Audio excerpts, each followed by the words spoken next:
देखिए, अक्सर हम स्मॉल कैप इन्वेस्टमेंट को लेकर बहुत ही ज़्यादा एक्साइटेड रहते हैं। उसका सबसे बड़ा रीज़न ये होता है कि भाई वहाँ पर रिटर्न्स बहुत ही अच्छे खासे मिलते हैं, और ये बात बहुत हद तक के सच भी है कि वहाँ पर रिटर्न्स मिलते हैं। लेकिन आज की इस वीडियो में एक ऐसे फ्लेक्सी कैप फंड के बारे में बात करने वाले हैं जो कि मुझे लगता है कि कई सारे ऐसे स्मॉल कैप है जिनको रिटर्न्स के मामले में बहुत ही पीछे छोड़ कर रखा हुआ है, और यकीनन आगे जो आने वाले फ्यूचर में उसके जो टाइम होने वाले हैं और भी ब्राइट होने वाले हैं। वो कौन सा फंड है, साथ ही साथ उसके AUM को लेकर भी बहुत सारी बातें हो रही है कि बहुत बड़ा AUM उसका हो चुका है। उसके अलावा और भी बहुत सारी चीज़ें हम इस फंड के बारे में जानेंगे। तो वीडियो बहुत ही इंटरेस्टिंग होने वाली है। एक लाइक करके ज़्यादा से ज़्यादा शेयर कर दीजिए। देखिए, सबसे पहले अगर बात की जाए कि फ्लैक्सी कैप कहते किसको हैं, तो देखिए फ्लैक्सी कैप एक इक्विटी कैटेगरी के म्यूचुअल फंड होते हैं जहां पर फंड मैनेजर के लिए ये ज़रूरी होता है कि वह अपने एसेट का मिनिमम 65%, इससे ज़्यादा भी कर सकते हैं लेकिन मिनिमम 65% उन्हें इक्विटी में इन्वेस्टमेंट करना होता है। समझ रहे कि नहीं। साथ ही साथ फ्लेक्सी कैप फंड जो होते हैं वहाँ पर फंड मैनेजर को पूरी फ्लेक्सिबिलिटी होती है। मतलब सेबी की तरफ से ऐसा कुछ रूल्स नहीं है कि स्मॉल कैप, मिड कैप और लार्ज कैप में उन्हें इतने परसेंट में इन्वेस्टमेंट करना पड़ेगा, ऐसा कुछ भी नहीं है। यहाँ पर फंड मैनेजर को पूरी फ्लेक्सिबिलिटी होती है, पूरी आज़ादी होती है कि वो अपने सोच बूझ समझदारी के हिसाब से जहाँ पर उनको बेहतर लगे अपने सुविधा के अनुसार वो इन्वेस्टमेंट कर सकते हैं। तो ये एक बहुत बड़ी बात होती है और बहुत बड़ी खासियत है फ्लेक्सी कैप फंड के लिए। देखिए, अब सबसे पहले हम फंड का डिटेल्स देख लेते हैं, कौन सा फंड है वो हम देख लेते हैं। उसके बाद फिर हम आगे की वो सारी इंपॉर्टेंट बात करते हैं जो आपको ज़रूरी है समझना। समझ रहे कि नहीं। हम जिस फंड के बारे में बात कर रहे हैं उस फंड का नाम है पराग पारिक फ्लेक्सी कैप फंड। इस फंड के अगर रेटिंग की बात की जाए तो यहाँ पर 5 स्टार की रेटिंग देखने को मिल जाती है जो कि बहुत ही बेस्ट है। एग्जिट लोड की अगर बात करें तो 2% है। ये अलग अलग टाइम पीरियड के हिसाब से। समझ रहे कि नहीं। AUM, देखिए AUM मैंने कहा ना, AUM इसका बहुत बड़ा हो चुका है, इसीलिए कई मरतबा इस तरह के सवाल आते रहते हैं कि क्या इस फंड ने जिस तरीके से पास्ट में परफॉर्म किया है फ्यूचर में ये परफॉर्म करेगा या नहीं करेगा। क्योंकि इसका AUM बहुत बड़ा है तो हो सकता है कि अब इसका परफॉर्म खराब हो जाए। तो इसके ऊपर हम आगे बात करने वाले हैं। फंड एज की अगर हम बात करें तो 11 साल हो चुके हैं, 13 मई 2013 से लेकर अभी तक। इसके बेंचमार्क इंडेक्स की अगर बात की जाए तो निफ्टी 500 TRI है। उसके बाद किसी भी फंड में अगर आप इन्वेस्टमेंट करते हैं तो 2 चीज़ें आपको ज़रूर देखनी चाहिए। सबसे पहले कई सारी चीज़ें आपको देखनी ज़रूरी होती है, लेकिन मुझे लगता है कि उन ज़रूरी चीज़ों में से 2 चीज़ें और भी हैं जो कि आपको देखना चाहिए। वो क्या क्या है। सबसे पहला है टॉप 5 सेक्टर्स। टॉप सेक्टर्स आप देखिए, सारे सेक्टर्स को अगर देख लीजिए तो और अच्छी बातें होती है, लेकिन कम से कम टॉप 10, टॉप 5 इस तरह के सेक्टर्स आपको देखना चाहिए। उसके बाद होल्डिंग्स भी आपको देखनी चाहिए, क्योंकि आपको पता चलना चाहिए कि भाई आप उस फंड में पैसे लगा रहे हो तो आपके पैसे फंड मैनेजर किस तरह के सेक्टर्स में निवेश करने वाला है और किस तरह के स्टॉक्स में निवेश होने वाला है। अगर इसके टॉप सेक्टर्स की बात की जाए तो सबसे पहले नंबर पे आ जाता है फिनेंशियल, दूसरे नंबर पे है सर्विसेज, और तीसरे नंबर पे है टेक्नोलॉजी, और चौथे नंबर पे है एनर्जी, और 5वें नंबर पे है ऑटोमोबाइल। देखिए, इसमें से कुछ सेक्टर्स ऐसे हैं जिनकी ज़रूरत मुझे लगता है कि इंडिया को बराबर पड़ने वाली है, इसीलिए सरकार भी इसके ऊपर पूरा फोकस करके रखी हुई है। और इस तरह के जो सेक्टर्स हैं उसको ज़्यादा से ज़्यादा मतलब सरकार भी प्रमोट करती है और साथ ही साथ उसको सपोर्ट भी करती है। सबसे पहला सेक्टर की अगर मैं बात करूं तो वो है एनर्जी का सेक्टर। आज के डेट में एनर्जी का सेक्टर इतना ज़्यादा इंपॉर्टेंट सेक्टर हो चुका है जिसकी ज़रूरत हर हाल में हर किसी को पड़ने वाली है। दूसरे नंबर पे अगर बात की जाए तो सर्विसेज बहुत इंपॉर्टेंट सेक्टर है। तीसरे नंबर पे फिनेंशियल, और चौथे नंबर पे ऑटोमोबाइल को हम ले सकते हैं। देखिए, जबकि टेक्नोलॉजी का सेक्टर भी बहुत ही बेस्ट और परफेक्ट सेक्टर है। समझ रहे कि नहीं। उसके बाद अगर टॉप 5 होल्डिंग्स की अगर बात की जाए तो देखिए, मैंने कहा ना कि आने वाला टाइम में जो इसका फ्यूचर होने वाला है, इस फंड का जो फ्यूचर होने वाला है और भी ज़्यादा ब्राइट होने वाला है। क्यों होने वाला है उसके भी रीज़न के ऊपर बात करूंगा, जिसमें से एक रीज़न ये भी है कि भाई इसके होल्डिंग्स को अगर आप देखें तो बहुत ही बेस्ट होल्डिंग्स हैं। सबसे पहले नंबर पे आ जाता है HDFC बैंक लिमिटेड, दूसरे नंबर पे है power grid corporation of India limited, और तीसरे नंबर पे है Bajaj holdings and investment limited, चौथे नंबर पे है मारुति सुजुकी इंडिया लिमिटेड, और 5वें नंबर पे है ICICI बैंक लिमिटेड। ये पांचों अगर स्टॉक्स को देखेंगे, कंपनीज़ को देखेंगे तो यकीनन बहुत ही नामवर कंपनीज़ है, और ऐसी कंपनीज़ है जिनके बारे में आप सोच भी नहीं सकते कि भाई यहाँ पर इन कंपनीज़ में लिक्विडिटी या फिर और भी किसी तरह का प्रॉब्लम हो सकता है। क्योंकि बड़ी बड़ी कंपनीज हैं, इनके स्टॉक के ऊपर बहुत ही कम असर पड़ता है, मतलब स्टॉक मार्केट में अगर वोलेटिलिटी आती है तो। उसके बाद स्टॉक मार्केट की वोलेटिलिटी का बहुत ज़्यादा असर इस फंड के ऊपर नहीं पड़ता है। एक और भी रीज़न है जो कि मैं आगे आपको बता रहा हूँ।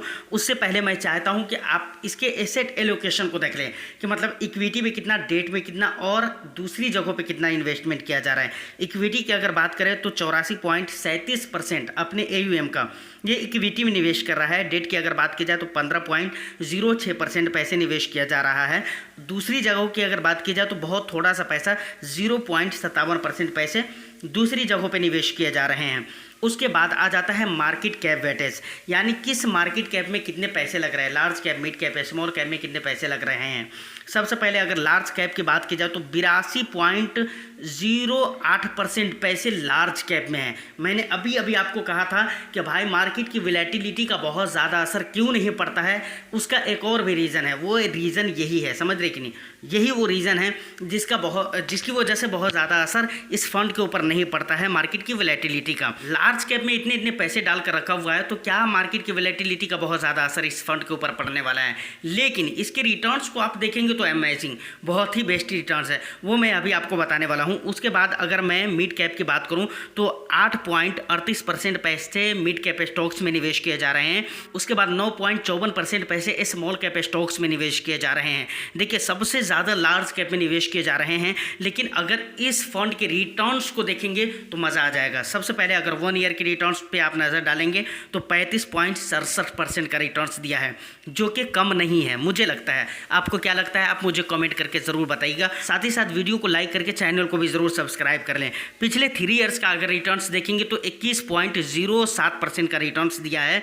उसके बाद पिछले 5 ईयर्स का अगर रिटर्न्स देखेंगे तो 25.03% का रिटर्न्स दिया है।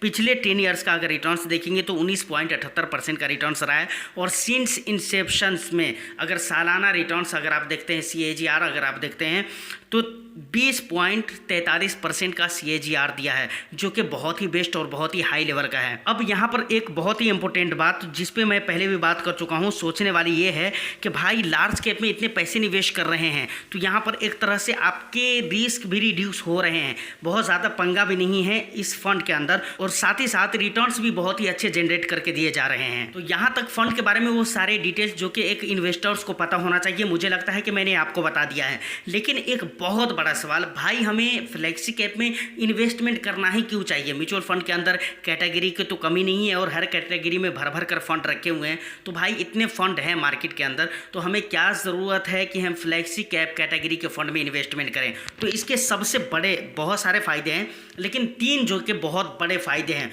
उसके बारे में मैं ज़रूर बात करना चाहूँगा। सबसे पहला फ़ायदा देखिए, ये जो फंड होते हैं ना, फ्लेक्सी कैप कैटेगरी के फंड होते हैं ना, यहाँ पर फंड मैनेजर को पूरी फ्लेक्सिबिलिटी, पूरी आज़ादी होती है।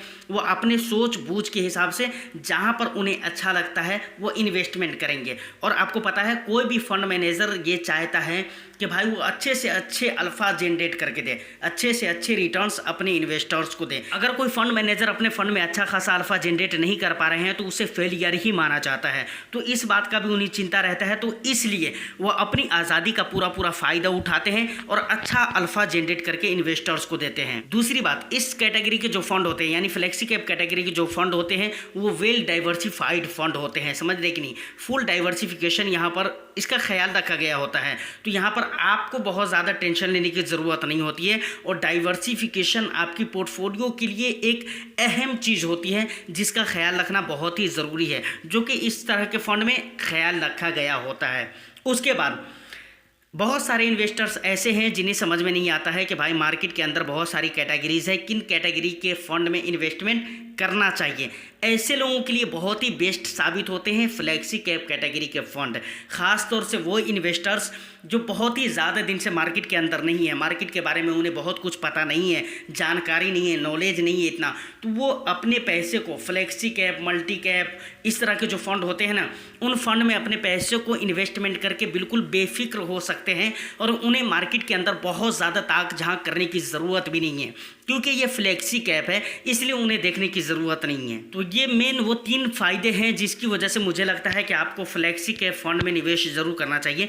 अब पराग पारिख में ही आप निवेश करें ये ज़रूरी नहीं है, बट इस कैटेगरी के फंड में आपको निवेश करना चाहिए, यह आपकी पोर्टफोलियो के लिए ज़रूरी होता है। देखिए, अब मैं पराग पारिख फ्लेक्सी कैप फंड के जो AUM है, जैसा कि मैंने आपको बताया है कि बहुत बड़ा AUM है, और एक बार नहीं कई मरतबा कितनी बार ये कमेंट आते हैं कि भाई पराग पारिख फ्लेक्सी कैप फंड है तो बहुत अच्छा, लेकिन क्या पास्ट में जिस तरीके का परफॉर्म उस फंड का रहा है फ्यूचर में रहने वाले हैं, क्योंकि उसके AUM बहुत ही बड़े हो चुके हैं। तो सर यहाँ पर मैं कहना चाहूँगा कि देखिए, AUM अगर किसी भी फंड का बहुत बड़ा हो जाता है तो बहुत ज़्यादा इम्पेक्ट नहीं पड़ता है, थोड़ा बहुत का इम्पेक्ट पड़ सकता है, लेकिन ये भी ज़रूरी नहीं है। देखिए, अगर किसी भी फंड का AUM बड़ा होने से अगर उस फंड का परफॉर्म ख़राब हो जाता तो आप सोच कर देखें कि पराग पारिख फ्लेक्सी कैप का AUM बहुत बड़ा है, उसके बाद Nippon India small cap fund का AUM बहुत बड़ा है। तो इन सारे फंड का अगर देखें, अगर फंड का AUM बड़ा होने से अगर परफॉर्म ख़राब होता तो 20,000 का जब फंड साइज हुआ था या 30,000 का हुआ था तो परफॉर्म ख़राब हो जाना चाहिए, 35,000 पे तो ख़राब होना चाहिए, 40,000, 45,000, 50,000 पे तो एकदम बिल्कुल ख़राब हो जाना चाहिए, क्योंकि 50,000 का AUM फ्लेक्सी कैप फंड के लिए या फिर स्मॉल कैप फंड के लिए बहुत बड़ा AUM, खासतौर से स्मॉल कैप फंड के लिए बहुत बड़ा AUM हो जाता है। तो क्या निपॉन इंडिया स्मॉल कैप का परफॉर्म आपको लगता है कि पिछले 4 महीने, 6 महीने या 3 महीने में ख़राब हुआ है? बिल्कुल नहीं हुआ है सर। तो इसका मतलब है कि फ़ंड का AUM बड़ा होने का बहुत ज़्यादा इम्पैक्ट फ़ंड के अंदर नहीं पड़ता है। तो इसके लिए आप बेफिक्र रहें, जैसा परफॉर्म रहा इस फंड का, मैं कहता हूं कि आने वाला टाइम में उससे बेस्ट परफॉर्म रहने वाले हैं, जिसके कई सारे रीज़न हैं। मैंने पिछले वीडियोज़ में भी कहा है कि स्टॉक मार्केट जितना अच्छा परफॉर्म पिछले 10 साल में किया है या 5 साल में किया है, उससे बेस्ट परफॉर्म आने वाले 5 साल या आने वाले 10 साल में रहने वाले हैं। तो स्टॉक मार्केट का परफॉर्म अगर अच्छा होने वाला है तो यकीनन इक्विटी म्यूचुअल फंड का परफॉर्म भी अच्छा होने वाला है। इसके मैंने कई सारे रीज़न बताए हुए हैं, आप मेरे प्लेलिस्ट वगैरह को जाकर चेकआउट कर सकते हैं। तो फाइनली यहाँ तक अगर आप वीडियो में पहुँच चुके हैं तो मुझे लगता है कि हर वो ज़रूरी और इम्पोर्टेंट चीज़ें जो कि आपको पता होना चाहिए वो सारी चीज़ें मैंने आपको बता दी है। फिर भी अगर आपको कुछ लगता है कि छूट गया है तो सर प्लीज़ कृपा करके आप मुझे कमेंट सेक्शन में बता सकते हैं या इंस्टा पे भी मैसेज कर सकते हैं। उम्मीद करता हूं कि ये वीडियो आपके लिए इंटरेस्टिंग रही हो, तो वीडियो को लाइक करके ज़्यादा से ज़्यादा शेयर कर दीजिए। चैनल को सब्सक्राइब नहीं किया है तो चैनल को भी ज़रूर सब्सक्राइब कर ले। मैं फिर मिलता हूं किसी नेक्स्ट एंड इंटरेस्टिंग वीडियो में, जब तक के लिए all the best. Thank you for watching.